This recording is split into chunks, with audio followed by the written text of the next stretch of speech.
Bonjour à tous et bienvenue dans l'interview. Bonjour Philippe Claus. Bonjour. Vous êtes échevin socialiste à la ville de Bruxelles, en charge des finances, du budget, du personnel et du tourisme. Et puis vous êtes également député bruxellois, on en reviendra tout à l'heure. Je voudrais commencer par m'adresser à l'échevin. Est-ce que sur l'accueil des réfugiés, on voit un petit peu le bout du tunnel, on commence enfin à s'organiser ? J'espère, parce que je pense que quand on est une capitale comme Bruxelles, la capitale de 500 millions d'Européens, l'asile doit être un droit absolu, quoi. Et donc on a vraiment mis beaucoup de choses en place. Il faut souligner toute la mobilisation citoyenne. Souvent, on a tendance à dire que la population a plutôt tendance à rejeter l'autre. Mais là, on a vu vraiment des gens extraordinaires qui ont pris congé, qui ont été sur le terrain. À la ville, moi, je veux aussi féliciter tous les ouvriers. C'était plus d'une centaine de personnes par jour, des services sociaux, du CPS, de la police, qui étaient sur place pour aider. Et ça a beaucoup cafouillé, il faut le dire aussi, et ça ne doit plus cafouiller à l'avenir. Donc j'espère que maintenant... Ça veut dire quoi ? Ça veut dire que ce sont les citoyens qui ont pris la place d'un État défaillant ? Il y a les citoyens, évidemment. Il y a quand même le CPS, qui a quand même fait vachement son boulot, le SAMU social, les services de la ville, qui ont été mobilisés, et sans compter, absolument, jour et nuit par rapport à ça. Et puis je pense qu'il y a eu un peu des manœuvres politiques. Je pense qu'il y a eu des gens de bonne foi, mais qu'il y en a eu de très mauvaise foi aussi, parce que on sent bien que la solution, elle était écrite à l'avance, mais il fallait que ça traîne, il fallait un peu dramatiser, c'est mon sentiment. Donc on a fait exprès de ne pas ouvrir des places tout de suite au WTC ou ailleurs, c'est ça que vous êtes en train de nous dire ? Moi, je pense qu'on a de nouveau eu peur de ce fameux effet d'appel d'air, que si on allait trop vite, on allait attirer tout le monde, mais je pense qu'on aurait pu s'inspirer plus vite au niveau du fédéral de ce qu'a fait l'Allemagne, quoi. On sait que c'est pas simple à gérer la problématique des réfugiés, mais à un moment donné, l'Europe, elle doit être généreuse. Ouais. Elle ne doit pas se refermer sur elle-même. Et ceux qui ont traîné, c'est qui ? C'est la NVA, pour le dire clairement ? Oui, mais ils l'ont assumé, donc ils l'assument que ce n'est pas leur idéologie, quoi. Donc, il y a 300 places aujourd'hui au WTC, il y en aura 500 dans les prochaines heures ou les prochains jours. On sait qu'il y a un bâtiment que le CPS de la ville de Bruxelles va mettre également à disposition, donc Square Solvay, donc pas très loin du Square Maximilien, où il y aurait là aussi 2 plateaux avec près de 600 places. Est-ce que ça va suffire ?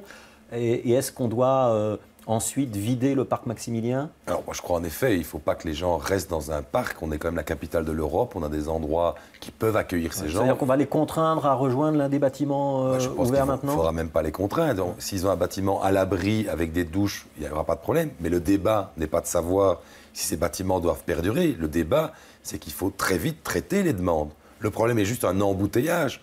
Moi, je répète, et mes collègues l'ont dit souvent, qu'en fait, c'est à l'Office des étrangers qu'il faut absolument aller beaucoup plus vite. Et nous plaidons aussi à la ville pour une décentralisation de l'Office. On sait que tout le monde n'arrive pas en avion à Bruxelles. Personne n'arrive en avion à Bruxelles. On arrive par les frontières belges, un peu partout. Il faut absolument que l'Office travaille plus vite. C'est une question de sécurité par rapport à l'État aussi, de droit, et de droit par rapport à ces demandeurs, quoi. Ouais. Pourquoi est-ce que le CPS de Bruxelles met à disposition un bâtiment pour une compétence qui relève du fédéral? Vous pourriez dire, ben voilà, l'accueil des réfugiés, c'est pas notre problème, c'est à vous de vous débrouiller. Écoutez, à un moment donné, on parle de famille, on parle d'enfants, on parle de gens, donc on ne va pas faire des guerres de compétences en permanence. Alors c'est vrai qu'on prend sur nous que c'est le citoyen bruxellois qui est en première ligne là-dessus. On va louer le bâtiment au fédéral ou on l'offre ? Mais on trouvera les moyens qu'il faut dans une période déterminée. L'important, c'est de sortir ces gens de ce champ de boue dans lequel ils sont et qu'ils vont devenir, surtout que le froid arrive. Et il faut surtout traiter vite leur cas. Donc ce n'est pas une question de pré-accueil et on les parque quelque part. On doit traiter leur cas pour qu'ils aient une réponse rapide. Ce sont des gens qui fuient un conflit et qui ont le droit à avoir une réponse rapide. Je vous le disais en coulisses, je reviens d'une mission en Tunisie pour aller voir en Tunisie les partis d'opposition, les partis de la majorité, les ministres. Donc ça, c'est un peu le hasard de l'actualité qui a voulu que vous étiez en Tunisie cette semaine. Après les attentats de Sousse, on a décidé avec plusieurs parlementaires du groupe socialiste, j'ai proposé comme chef de groupe de nous rendre sur place. C'était le moment, vous savez que le tourisme, j'y suis fort attaché, et les agences de voyage ont décidé de rapatrier tout le monde. Ça a tellement marqué cet attentat, ces 36 morts. Tout le monde a fui la Tunisie. 76% de chute de chiffre d'affaires de touristique. Mais si on veut soutenir cette démocratie émergente qui fait tout ce qu'elle peut, il faut aussi la soutenir économiquement. Sinon, c'est simple. Ce qui va se passer en Tunisie, si ça bascule, aura des répercussions en Europe. On l'a vu avec la Syrie, avec ses vagues d'immigration. L'Europe a une responsabilité très forte sur tout ce qui se passe dans la Méditerranée. Ouais, ça veut dire quoi ? Ça veut dire qu'on doit aider au développement économique des pays du Sud. Mais c'est fondamental. Ouais. L'Europe, elle s'est construite sur la générosité. Qu'est-ce que vous dites à ceux, ils sont nombreux, qui disent oui mais attendez, on a déjà des chômeurs ici, on n'a pas les moyens de faire plus? Et parce que c'est pas l'un contre l'autre, c'est l'un et l'autre. Moi, je défends un modèle sociétal où justement le partage et la redistribution font qu'on n'aide pas l'un au détriment de l'autre. Ouais. Moi, je pense qu'il y a moyen de faire les deux. Alors, lundi, rentrée du Parlement bruxellois, 3 semaines plus tôt que les années précédentes, hein, c'est l'accord sur la réforme de l'État qui a permis ça, mais il n'y aura pas de grand débat et pas de déclaration du gouvernement. Est-ce que ce n'est pas une demi-rentrée? Alors, on a décidé, en effet, on devenait un peu ridicule au Parlement bruxellois, mais nous ne pouvions pas décider pour nous-mêmes avant cette année. On était le dernier Parlement à rentrer, ce qui donnait quand même une image un peu ridicule, comme si les parlementaires ne travaillaient pas en attendant. Et donc, avec Charles Piquet et avec l'ensemble des chefs de groupe, nous avons décidé d'avancer la rentrée parlementaire et nous installions un premier débat sur le système de scrutin, vote électronique ou pas, et le lendemain, un débat sur la politique des réfugiés et la politique d'asile. Donc débat, je vous interromps un instant, mais débat sur l'accueil des réfugiés qu'on pourra suivre en direct sur Télé Bruxelles. Donc lundi, débat sur le vote électronique. Pourquoi, mais quand même, pourquoi est-ce qu'il n'y a pas de déclaration du ministre-président? Pourquoi est-ce qu'on doit attendre octobre pour l'entendre? Dans une vraie rentrée, on entend le gouvernement et on débat des orientations de la politique régionale, non? Généralement, ça correspond avec le dépôt d'un budget. Ouais. L'acte politique, c'est l'acte budgétaire. On ne peut pas scinder les deux. Avoir un débat sur la politique régionale et un débat sur le budget. Ça a un risque, alors qu'on ne m'en veuille pas, mais ça pourrait vite tourner à une espèce de café du commerce. Moi, je suis un homme politique qui sait que l'action politique, elle se détermine aussi par les budgets qu'on met en œuvre. Si vous faites un débat, on va vite parler de généralité. À un moment donné, le rôle du Parlement, qui est un contrôle du gouvernement aussi, c'est de vérifier, ok, vous posez des actes. Donc quand Zoé Jonot, chef de groupe écolo dans l'opposition, dit que c'est une rentrée au queue, elle se trompe. Je pense qu'elle connaît peut-être mal le boulot de parlementaire, pourtant je crois qu'elle le connaissait, mais le premier boulot d'une rentrée parlementaire, c'est de contrôler le budget. Est-ce que le gouvernement, dans ce qu'il déclare, a bien inscrit les crédits budgétaires? Et donc je trouve que ça, le faire au mois d'octobre, c'est assez logique. Il est compliqué pour un gouvernement de faire son budget pour le 15 septembre. Ça veut dire que sur le vote électronique débat de lundi, on va en sortir du vote électronique à Bruxelles? On va le maintenir? C'est un débat compliqué parce qu'on a aussi le mode de scrutin, ce qui s'est passé à Schaerbeek, évidemment, nous laisse personne indifférent. On ne peut pas dire, à un moment donné, on confisque un nombre de voix, on ne peut pas dire que ça n'a pas existé. En même temps, le vote papier n'est pas évident. On parle quand même d'un certain nombre de candidats avec un nombre de listes. On était, je crois, à 25, 26 listes la fois passée. Donc, est-ce qu'on va donner des petits bottins à tout le monde pour voter? Ce sera l'occasion que Donc, le débat n'est pas tranché? Pas du tout. Aujourd'hui. Il n'est pas tranché. On sent quand même que le système précédent uniquement de vote électronique sera abandonné. Alors, je voudrais faire le bilan de l'été avec vous. On sait que vous êtes échevin du tourisme et que vous suivez de près les grands événements à Bruxelles. Je voudrais commencer par Bruxelles-les-Bains, 15e édition. Est-ce que le concept tient toujours la route ou est-ce qu'il s'essouffle? Il tient complètement la route. On a réinjecté de la culture, on a réinjecté de l'ambiance. Ce qui est incroyable, c'est que ce quartier, qui était un quartier désolé quand Freddy Tillmans a eu cette idée, quand on l'a eu ensemble, aujourd'hui, c'est le quartier dont on parle partout au niveau urbain. Donc 350 000 visiteurs cette année, c'est ça à peu près? Oui, c'est toujours environ dans ces eaux-là, selon qu'il pleuve ou pas. Mais est-ce que ça a encore du sens de faire Bruxelles-les-Bains, donc d'avoir une grande zone récréative et piétonne, quand on a quelques centaines de mètres plus loin désormais un piétonnier? Oui, mais le piétonnier ne doit pas devenir une zone où il se passe tout le temps un nouvel événement. Le piétonnier doit vivre aussi par lui-même. On ne mettra pas de plage sur le piétonnier? Je ne pense pas. Je ne pense pas que c'est l'objectif.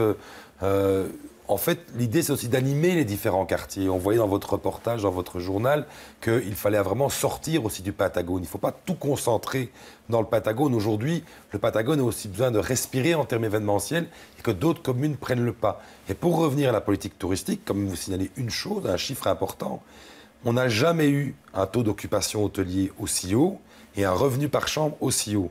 Ce qui veut dire autant d'emplois créés en été que cet été-ci. Donc on maintient Bruxelles-les-Bains et ça continuera. Ça continuera, le long comme du les canal. Activités touristiques doivent continuer à soutenir l'économie bruxelloise parce que derrière, ce sont des milliers de jobs. Alors, l'autre gros événement pendant l'été, c'est le Bruxelles Summer Festival. Avec une soirée supplémentaire cette année, avec une tarification séparée, ça n'a pas très bien marché. Est-ce que vous allez poursuivre dans cette voie-là ou pas? Non, en fait, là-dessus, on s'est un peu trompé. Nos festivaliers qui nous suivaient énormément... C'était une soirée de rap? C'était une soirée de rap qui était en dehors du pass. Et très vite, on a compris que les gens n'avaient pas bien saisi le message. Et qu'est-ce qu'on a fait? On a invité tout le monde. Tous ceux qui avaient un pass ont pu assister à la soirée. On tâtonne encore parfois parce qu'on cherche une formule qui continue à rendre ce festival accessible. Je rappelle, c'est 5 € par jour le BSF. Quand on prend le pass. Quand on prend le pass. Et donc, on veut la rendre accessible, mais on cherche d'autres formules. Moi, je ne suis pas fermé à ce que de temps en temps, il y ait un show juste avant le BSF ou juste après, avec un grand nom qui viendrait et qui nous permettrait d'être produit sur la grande scène. Donc là, on a rajouté une soirée, on a décalé les dates. Comment est-ce que ce sera l'année prochaine? Oh là, je laisse travailler toutes mes équipes là-dessus. Donc on aura la réponse plus J'ai tard. des vrais professionnels qui s'en occupent. Dans la presse, on critique parfois la programmation du BSF en disant il y a une soirée rap, mais il y avait aussi dans les grands temps forts cette année, il y a eu Étienne Dao et puis Soul, par exemple, qui ont été des concerts réussis. Ça va un peu dans tous les sens, il n'y a pas d'identité. Vous l'assumez toujours? Toujours. Moi, j'ai découvert, on est le petit frère du Festival Été de Québec, je l'explique, j'étais apprendre des choses là-bas et j'avais vu un concert de Charles Aznavour. La veille, il y avait un concert de Van Halen et le lendemain de NoFX, un groupe de punk rock. Ce ne sera jamais l'équivalent de Dour ou d'un festival très pointu. Notre rôle est un festival urbain dans lequel tout le monde peut se retrouver, quelles que soient les musiques, du classique, du jazz, du rock, de la pop, de la chanson française. Tout le monde au BSF, c'est ça sa force. Alors il y avait une nouvelle salle cette année, c'est la salle de la Madeleine. Gros succès. Vous avez été un peu débordé. On a été complètement débordé. Ouais. On ne va pas se plaindre. Alors, on a géré ce débordement. C'est vrai que notamment le concert de Benjamin Clementine a recueilli beaucoup de monde ou de sold out. La preuve que c'était une salle qui manquait à Bruxelles, on en est convaincu. Elle n'est pas complètement finie. On est en train d'affiner l'acoustique pour le confort des visiteurs de la salle. Mais ça veut dire quoi? Ça veut dire qu'il faut mettre des artistes moins connus dans cette salle si on doit la réutiliser l'an prochain pour le BSF? Non, alors c'est vrai que écoutez, le problème de la programmation, Denis Gérardi, qui est le directeur du festival et le programmateur depuis le début, et à qui je veux vraiment rendre hommage pour tout le boulot qu'il fait, avait programmé par exemple Benjamin Clementine en septembre de l'année passée. Mais il se fait qu'il avait eu le nez fin et que l'explosion de cet artiste majeur a eu lieu au cours de l'année. Quand il y a des centaines de gens sur le trottoir qui trépignent et puis qui finalement ont leur soirée un peu gâchée parce qu'ils n'ont pas pu voir l'artiste qu'ils voulaient, c'est un échec. C'est toujours difficile. Maintenant, il y avait d'autres concerts ailleurs, donc il fallait venir tôt. Et je comprends l'artiste, il ne voulait pas jouer en plein air. Il a une musique plutôt intimiste. Et on n'a pas une autre salle à disposition comme ça. Cette salle, elle va continuer à vivre en dehors du BSF. Évidemment. Quand est-ce qu'on l'ouvre? On espère au mois de novembre. On espère au mois de novembre, janvier. On est en train de faire les travaux. Moi, je pousse mes équipes pour qu'ils soient vraiment prêts le plus tôt possible. On a déjà beaucoup d'agents qui nous proposent des options. Et je crois que ce sera vraiment un nouveau lieu de culture pour Bruxelles. Merci Philippe Claus d'avoir été l'invité de l'interview. Lundi, c'est Charles Piquet, le président du Parlement régional bruxellois, qui sera avec nous à lundi.